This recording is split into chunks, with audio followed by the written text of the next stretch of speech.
Hello, welcome to my channel. Sa akin pong last video ay nabanggit ko na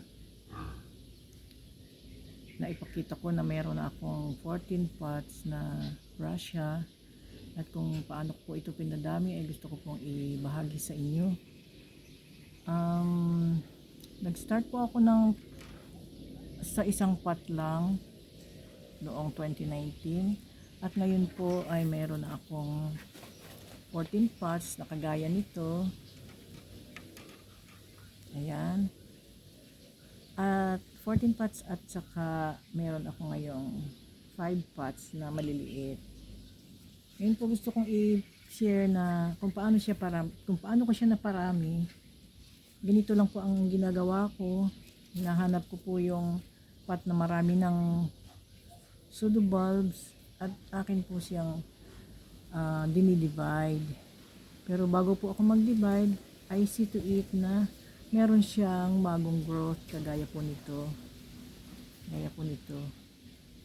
Kung meron po siyang mga bagong growth na yan po yung nagkakaroon ng bagong roots. At kaya po siya yung aking kinakat po na may kasamang at least 2 pseudo bulbs. Ito pong pseudo bulbs na sinasabi ko ay ito. Kasama po siyang dalawang ganyan.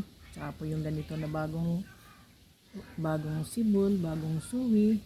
Saka ko po siya kinakat.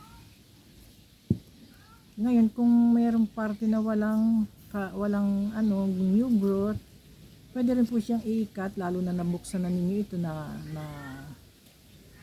naalis nyo na sa pot. Pwede rin po siyang alisin at gawing isa pang division. Kagaya po nito. Isa itong division, dalawa lang sila. Isa siyang division, pero meron siyang bagong tumutubo dito. Bago pong lumalabas.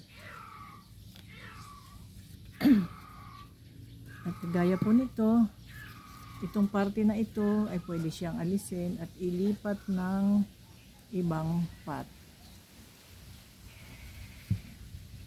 Papakita ko po sa inyo yung aking inilipat.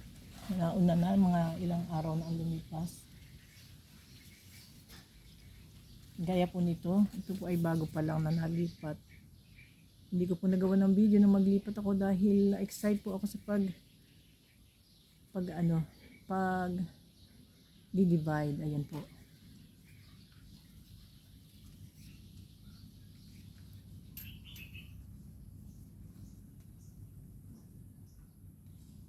At ito po yung isa. Ito'y bago po itong suwi niya. Ayan, bago siya magdi-develop ng roots.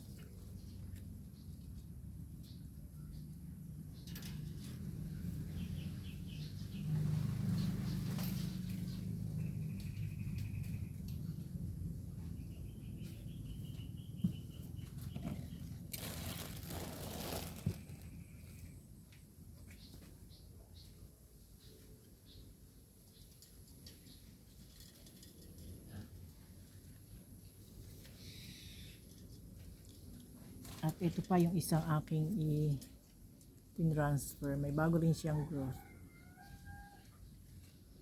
Ganun lang po kasimple. Thank you for watching.